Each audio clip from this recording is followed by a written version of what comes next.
Good afternoon. Today I'm going to be reviewing the Maen Hudson 38 Mark IV carbon grey date. This watch is available from maenwatches.com for €649. So firstly, let's look at the travel roll that the watch comes in, and then I'll talk you through the specifications of the piece. Now, as this is a review sample, it doesn't come with the outer watch box and also the two plastic cards.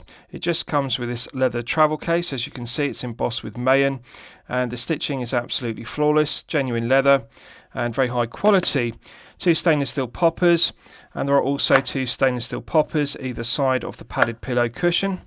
The padded pillow cushion is fully upholstered with a grey velour fabric which contrasts with the black leather travel roll, so very nice executed, and Maen deserve full credit because this is a mid-tier piece costing €649, and this is the kind of quality leather travel case one would expect to see with a mid-tier piece costing €3,000 or a high-tier piece costing in excess of €10,000.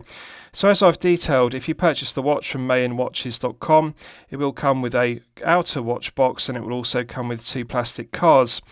The two plastic cards are for the Swiss certificate, which details that the movement is regulated in La Chaux-de-Fonds in Switzerland, and also the quality control takes place in La Chaux-de-Fonds, Switzerland. The other plastic card gives a link for downloading the owner's instruction manual, and the watch is also covered by a 2-year international warranty. Now, I want to give due credit to Maen Watches for this, because usually at this price point, €649, one would expect the watch to be covered by a 12-month international warranty, but the Hudson 38 Mark IV you're looking at is covered by a 2-year international warranty, which is very good at this price point. So, with regards to the specifications of the piece, this is the Maen Hudson 38 Mark IV carbon grey date. We have a 38mm case diameter. We have a lug-to-lug measurement of 46.5mm, a thickness of 12.2mm, and a lug width of 20mm. The bracelet tapers from 20mm at the lugs down to 16mm at the 2-button push clasp, and as you can see, the 2-button push clasp is signed to a high standard with Maen engraved in Garamond font in capitals. The quality of the Garamond font engraving is outstanding. Good foam resistance to the 2-button push triggers, and I'm usually critical of brands only having 2 or 3 micro adjustment holes. Maen deserve credit because they've made the correct decision by having 4 micro adjustment holes in the flanks of the 2-button push clasp. 4 micro adjustment holes means that one can easily fine tune the length of the bracelet to get the perfect fit. So good foam resistance to the 2-button push triggers. Solid milled 316L grade stainless steel clasp, as you can see. Brushed satin finish to the top side, underside and flanks. No sharp edges, no sharp corners. The hinge pins are a nice tight fit, and there's a beautiful luster to the brushed satin finishing. It snaps shut with a nice positive click, and the quality is outstanding. I really like the large mirror polished bezels, which are on the edge of the 2-button push clasp. Nice heavy gauge to the 316L grade stainless steel, and again beautiful luster to the 316L grade stainless steel brushed satin finishing, as you can see. So this is the kind of finishing one would expect to see on a mid-tier piece costing in excess of €3,000, such as the Tudor Black Bay 58. It really is very unusual to get this quality of clasp on a piece costing €649 in the mid-tier. So I like the heavy gauge, also like the mirror polishing. No sharp edges, doesn't have sharp corners to it.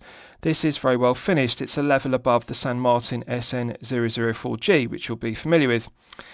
With regards to the rest of the specification, we have a double dome sapphire crystal with AR coating on the underside, and the clear anti-reflective coating does an outstanding job of reducing the glare and the highly reflective nature of the silver mirror polished applied indices and the silver mirror polished handset. The handset really is close to Grand Seiko level with regards to the mirror polishing. As you can see, the hands are beautifully executed. Now, they deserve full credit because they haven't just taken the default option, as so many homage brands do, by using Mercedes hands or alternatively baton hands. Maen have come up with their own design of the hands for the Hudson 38, and they're a very nice design. It's like Art Deco design, and the hour hand has a red tip to it, which complements the red dot on the Lume pip on the sweeping second hand, and also the red text on the dial and the red triangle on the aluminium bezel insert. So very well executed dial layouts, perfect symmetry to the applied indices. The indices are well proportioned, the mirror polishing is very good, and the hands are also well proportioned. If you look at the tip of the minute hand, you can see it extends all the way to the applied indices and also the chapter ring, and the hour hand red tip also extends to the indices.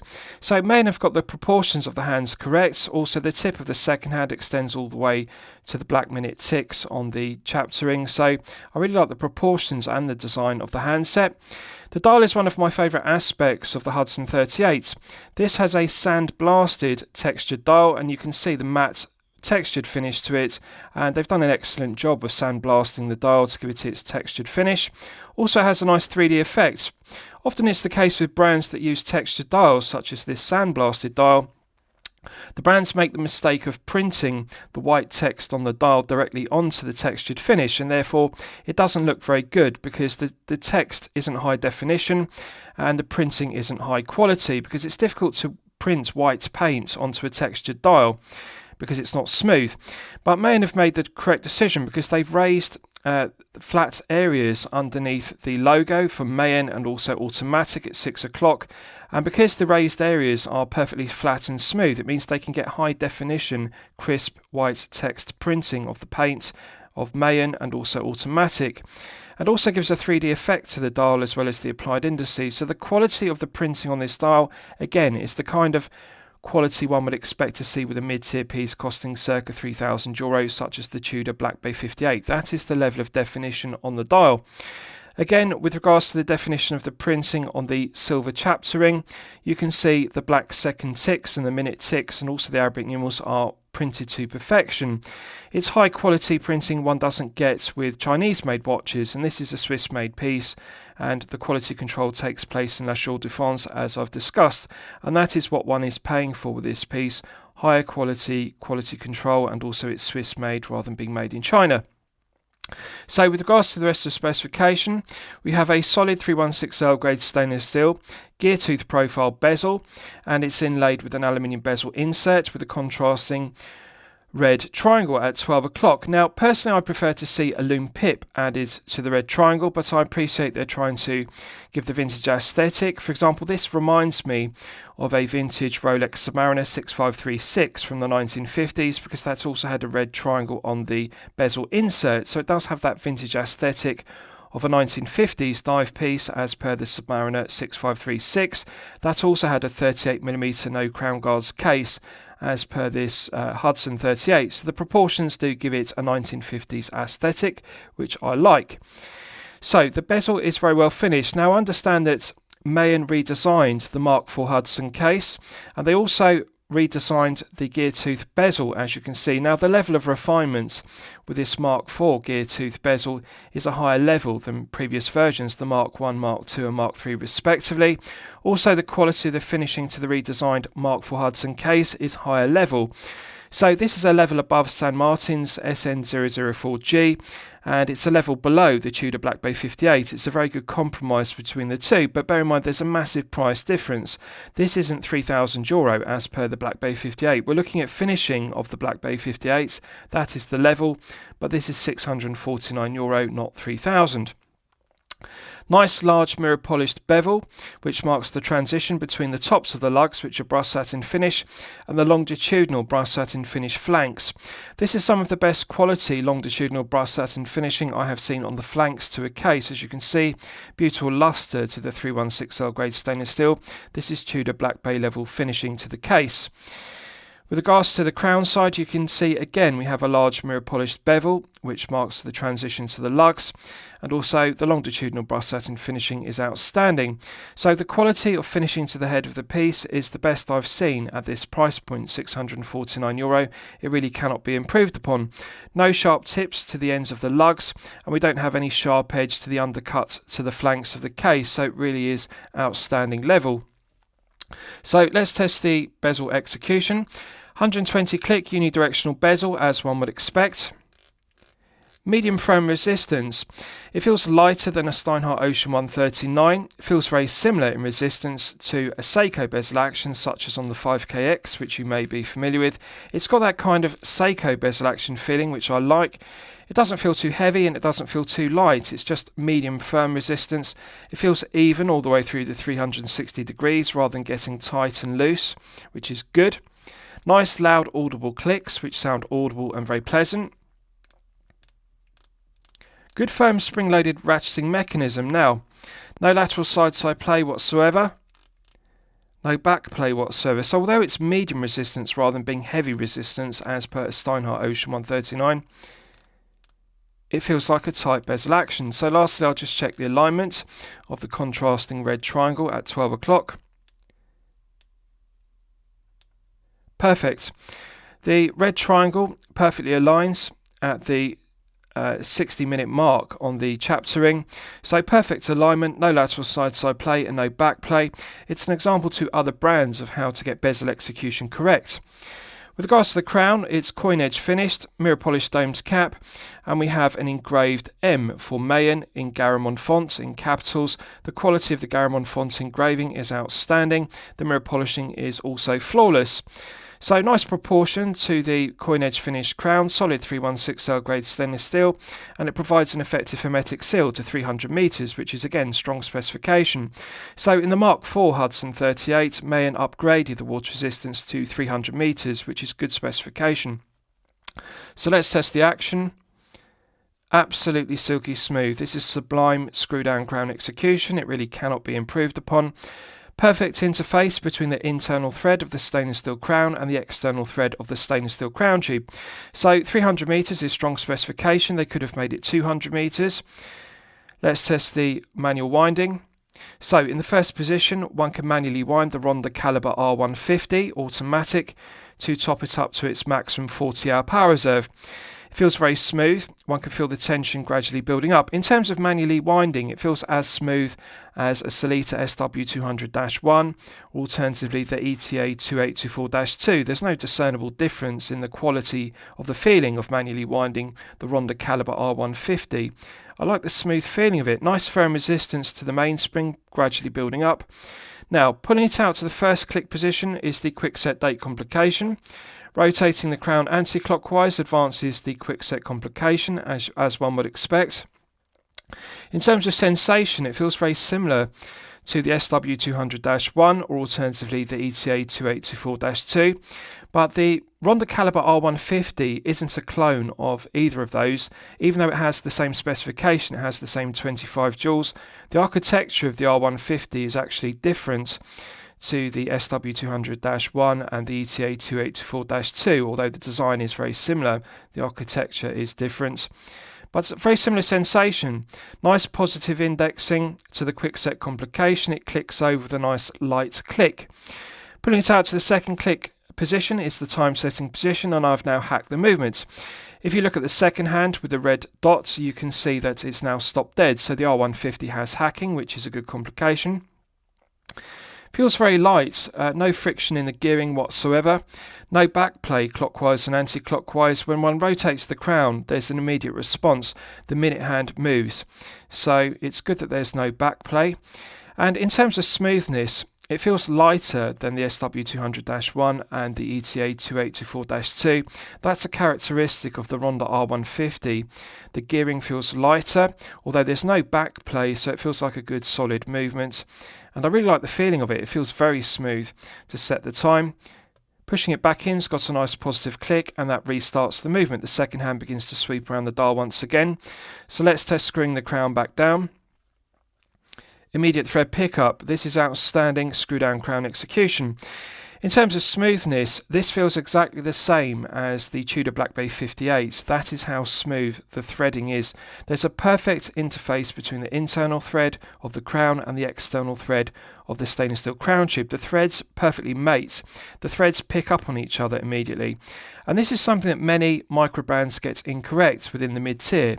At €649, this is a Tudor Black Bay 58 level crown. That is the quality. Absolutely silky smooth. It's one of the best screw down crowns I have experienced. And again, this is what one is paying for. This watch isn't made in China. We are getting a watch which is quality control checked in La Chaux-de-Fonds in Switzerland. The watch is assembled in Switzerland and then quality controlled in La Chaux-de-Fonds. And it's evident because the quality control of this crown is 10 out of 10. Right, so I'll show you the Caseback. Solid 316L grade stainless steel Caseback, sterile centre section which is longitudinally brushed satin finished, and that contrasts with the flawless mirror polishing to the circumference. It's also coin edge finished, and the exterior, the edge of the circumference, is brushed satin finish with milled slots. The milled slots are very well done, no sharp edges, no burrs. The coin edge teeth don't have any sharp points to them, so they're very well chamfered. And the mirror polish section is engraved to a very high standard with the reference number and specification of the Hudson Mark IV. So 300 metres water resistance. Very flat and low profile Caseback rather than being a bubble back Caseback. And in terms of profile, it's very similar to a Tudor Black Bay 58. It's a very low profile Caseback, bearing in mind it's 300 metres, not 200 metres. Usually with 300 metre Casebacks, they need to be made thicker in order to provide that level of hermetic seal. 300 metre Casebacks are thicker than 200 metres, but this one is very flat, as you can see, and the benefit of it being so flat rather than being bubble back is that it sits very close to the wrist and it's very snug. So comfortable sterile centre section, but we've also got the coin edge finishing, which is like a Tudor or Rolex Caseback. Outstanding finishing, bearing in mind this is a mid-tier piece. Female pivoted end links are a good tight fit to the head of the piece, no sharp edges, and we've got standard stainless steel spring bars. The quality of the finishing to the female pivoted end links is outstanding. Quality of brush satin finishing to the underside to the head of the piece is also outstanding, and no sharp edges to the undercut of the flanks to the case. So I'll give you a wrist shot. Now this is a snug fit to get it over my glove, so I'm just going to remove the glove to make it easier. As you can see, removing the glove, it easily fits. So, with all the links in the bracelet, easily fits my 8-inch wrist, and I can in fact slide an index finger underneath the bracelet and clasp at all times, which is the correct sizing method, because this allows for wrist expansion when one is active, alternatively when the wrist expands in warmer weather. So as you can see, with all the links in the bracelet, the Hudson 38 Mark IV fits my 8-inch wrist to perfection. They've made the correct decision, 20mm taper down to 16mm at the 2-button push clasp. So the 5-link bracelet is well proportioned. Again, they've made the correct decision by using female pivoted end links. This is often something that mid-tier brands get incorrect, especially micro brands. They use male end links, which extends the effective lug-to-lug measurement too long. So with 46.5 lug to lug and the female pivoted end link, one doesn't get an abhorrent gap underneath the tips of the lugs and the articulating female pivoted end link, as you can see. So nice wrist presence. Although it's 38mm head of the piece, it does actually wear larger. It wears more like a 39. It gives the same fit and the feeling as a Tudor Black Bay 58, which is 39mm. So proportions are excellent. They've made the correct decision by using 46.5 because at 38, this will clearly fit collectors with a smaller wrist of 6 to 7 inches very well. And it does give the vintage aesthetic of a Rolex Submariner 6536, as I've detailed, from the 1950s, which was also 38mm. So one gets the aesthetic of a vintage dive piece from the 1950s. I like the contrasting silver minute ticks on the aluminium bezel insert and the contrasting red triangle, and it matches the red text on the dial and the red tip to the hour hand. So the balance of the design is very good, the legibility of the bezel is good, and the proportions of the gear tooth bezel are also good. I really like the 20 to 16 taper. That is the industry standard for a 39 or a 40mm head of the piece. So the proportions are good. Now the only thing to note is 48mm is the perfect lug to lug measurement. That is the sweet spot, regardless of whether you have a 6 to 7 inch wrist or a 7 to 8 inch wrist respectively. So at 46.5 lug to lug, it is 1.5mm shorter than the perfect sweet spot. But if you have a 6 to 7 inch wrist, you will appreciate the compact lug to lug measurement of 46.5. Does wrap around the wrist very well, it feels very well balanced. It's 142 grams. Now, as you'll know from my previous reviews, I consider circa 150 grams to be the sweet spot because it gives a nice feeling of heft and wrist presence and quality without feeling top heavy and unbalanced. So it's 142, it's well below the 150 optimum heft, and I think it's very good for 38mm head of the piece on a 20-16 bracelet. Plenty of links, as you can see. I really like the quality of the mirror polishing and the brushed satin finishing on the 5-link bracelet. As you can see, the mirror polishing is absolutely flawless, and there's a beautiful luster to the brushed satin finishing. So 20-16 gives the correct taper. Low profile 2-button push clasp wraps around the wrist very well with 4 micro adjustment holes. Beautiful luster to it. So proportions are very good, and I think 38 is the correct size, especially if you have a 6 to 7 inch wrist. You'll really appreciate it.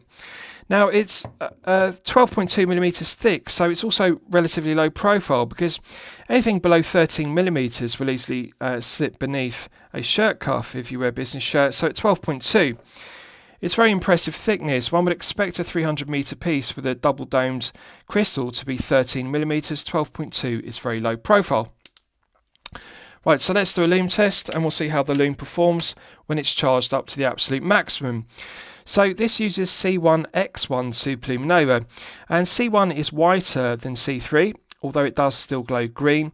The C1 gives it a brighter exciter in the Lume, so C1 adds more whiteness or more brightness to the green tone of X1, and it's an interesting mix, C1X1, because one gets the brightness of X1, but one also gets the green tone of C1, which looks more like C3. Right, so that's now fully charged, and as you can see, it has not disappointed. This is clearly 5 to 6 layers of C1X1 Superluminova in the applied indices, and we're clearly looking at 5 to 6 layers on the hands. So interesting detail, because we've got the red tip to the hour hand and also the red dots on the sweeping second hand, and Maen deserve credit, because as I've detailed, they haven't just used the default option as per so many mid-tier homage brands and also mid-tier Swiss brands. Micro brands often just use Mercedes hands or baton hands, or they copy the Tudor snowflake hands. But this is an original handset design, and the double applied indices at 12 o'clock gives good orientation to the dial. One can immediately read the dial and see where 12 o'clock is due to the double indices, and the proportions of the applied indices are very good. It reminds me very much of the Oyster Perpetual 41, which I previously owned and reviewed. That is the proportion of the baton indices. So brightness is good, green tone is a perfect match between the indices and the hands. And the C1X1 is slightly whiter and slightly brighter. The exciter is glowing brighter than one would get had they used C3, which has a deeper green tone to it. So performance is 10 out of 10.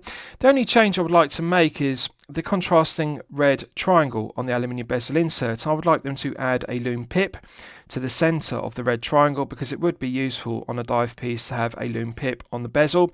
But I appreciate for the design aesthetic they were going for the Rolex Submariner 6536 look from the 1950s, which had a red triangle, although that did have a Lume pip. It does have that aesthetic. The red triangle does look similar to a Submariner 6536. But the quality of the Lume on the applied indices and the hands is outstanding, and also the proportions of the hands are good, because you can clearly see the minute hand is longer than the red tipped hour hand. So excellent performance. Right, so let's discuss the movement, because it's one of my favourite aspects of the piece. So this uses the Ronda Caliber R150 automatic. Now it's an interesting choice, because often mid-tier micro brands at this price point, €649, would elect to use either the Sellita SW200-1 or alternatively the ETA 2824-2. So Ronda are famous for making high quality Swiss quartz movements. The Ronda Caliber R150 is the only mechanical automatic movement they make. Usually they make quartz. The R150 is the only automatic they make. It's been in use since 2016, so at this stage in 2023 it's a reliable, well-proven workhorse Swiss caliber. No reliability issues, no build quality issues. It's a very reliable movement. Now, as I've detailed, although it has 25 joules and the design is similar to the SW200-1, it isn't a clone or copy of the ETA 2824-2, which the SW200-1 is. The SW200-1 is a clone of the ETA 2824-2. The only difference to the architecture of the movement is it has an additional joule added. The SW200-1 has 26 joules versus the 25 joules of the 2824-2. But the design of the Ronda Caliber R150 is very similar to the SW200-1. It runs at 28,800 vibrations per hour and a frequency of 4 Hz. Now, the thing I like about 4 Hz movements, if you look at the sweeping second hand, you can see it's got a nice smooth sweep. With 3 Hz movements that run at 21,600 vibrations per hour and a frequency of 3 Hz, the second hand tends to judder or stutter around the dial. With a 4 Hz movement like this R150, it has a smoother sweep, so I like that aspect. Now, the other thing I like about 28,800 vibrations per hour is it is the perfect compromise. It's the sweet spot, the balance between power reserve and accuracy. If one increases the beat rate of a movement past 28,800 vibrations per hour, the accuracy of the movement improves, but one sacrifices power reserve, it depletes the 40-hour power reserve. Now, they've made the correct decision because 28,800 vibrations per hour and 4 Hz gives the perfect balance between power reserve and accuracy. This has 40 hours of power reserve, which is good. The stated accuracy of the R150 is plus or minus 12 seconds per day for the standard grade. Now, this is regulated in La Chaux du Fonds, and I'm pleased to report that this one has been very well regulated by Maen. It's running consistently at plus 3 seconds per day, which is actually within COSC chronometer limits of -4 to +6. So, plus 3 seconds per day is outstanding and perfectly acceptable for a Ronda caliber R150 automatic, and it really is outstanding accuracy within chronometer limits -4 to +6. So that's the benefits of this being regulated in La Chaux du Fonds in Switzerland, and that is what one is paying for, a very reliable, well-proven workhorse movement. The R150 has good build quality, quality control, materials and accuracy. And in terms of quality, I would say the R150 is equal to the SW200-1, and it's also equal to the ETA 2824-2 Labor grades. And good choice by Maen to use the R150. I like the movements, no negatives to it whatsoever, plus 3 seconds per day, hand winding and hacking, quick set date complication, and I think 40 hours is perfectly acceptable. So lastly, I will summarise the piece. What do I think of it overall? Well, when I'm considering reviewing a watch on my channel, the watch should meet 2 criteria. It should be both excellent quality and excellent value at the respective price point. So the price point of this piece is €649. Yes, it is unquestionably excellent quality, and yes, it is unquestionably excellent value at €649. Really, to evaluate this piece, one needs to study the quality of the finishing to the bezel, the head of the piece, the caseback, and also the bracelet. The bracelet is one aspect that particularly impresses me about this piece because the links articulate very smoothly. To put this into perspective, this is a level above the quality of the San Martin SN004G. And it's very close to the quality level of a Tudor Black Bay 58 bracelet. That is the quality of the finishing to the 5-link bracelet. The quality control and the finishing is Black Bay 58 level. The links articulate smoothly, they don't kink, and they don't have extra play. It doesn't feel like a sloppy and loose bracelet. It uses screw pins in the bracelet rather than using the cost-cutting measure of push pins.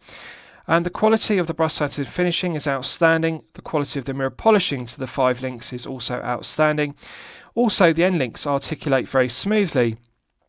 And as I detailed in the wrist shots, what I really like about the Hudson Mark IV is that, as you can see, the end link in the bracelet is able to articulate beneath the tips of the lug. So if you have a smaller wrist of 6 to 7 inches, you'll particularly appreciate this because the female pitted end links give an ideal fit, a nice snug fit to the bracelet. So the articulation is very good. The quality of the profiling on the end links is also very good. If you look at the curve on the end link, it perfectly matches the curve to the case. And I'll just check the other side for comparison. As you can see, the curve of the end link perfectly matches the case. And this is the level of quality control one gets with a Swiss-made piece at €649. One is getting what one pays for. Brush satin finishing to the flanks is also flawless. No sharp edges to the flanks to the bracelet and no play in it, so it doesn't rattle. So this is an example to other Swiss micro brands at this price point, how to get it correct. Tudor Black Bay level 58 finishing to the bracelet, but it's not a €3,000 price point piece, €649. So I'm going to declare it a champagne watch for lemonade money, and I'm going to highly recommend it to you for consideration. I hope you've enjoyed my review of the Maen Hudson 38 Mark IV carbon grade date. Please feel free to post your own comments below the video. Thank you very much.